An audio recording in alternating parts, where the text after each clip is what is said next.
में भइल बरियारी कसी के बलम जब धैले अकवारी पहिले मिलन में भइल बरियारी कसी के बलम जब धैले अकवारी त खटिया के टूटल रचनावा त गिरल बा सजनावा ये सखी गिरल बा सजनावा ये सखी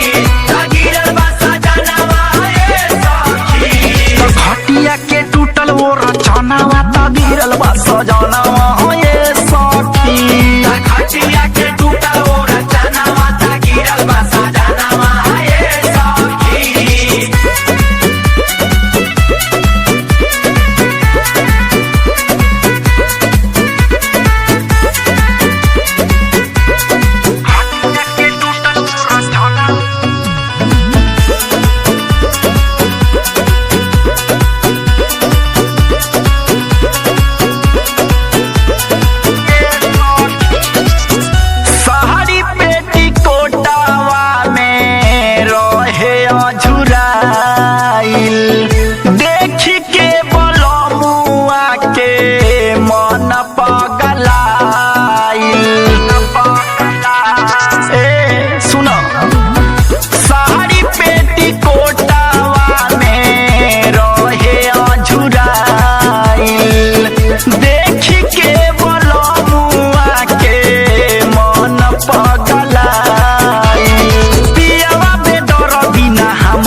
हमारा से कहिले ताके हुनी से फूटल बा भुभुनावा ता गिरल बा सजनावा ये सखी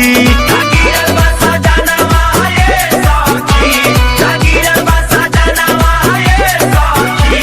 त खटिया के टूटल रचनावा ता गिरल बा सजनावा ये सखी खटिया के टूटल रचनावा ता गिरल बा सजनावा ये सखी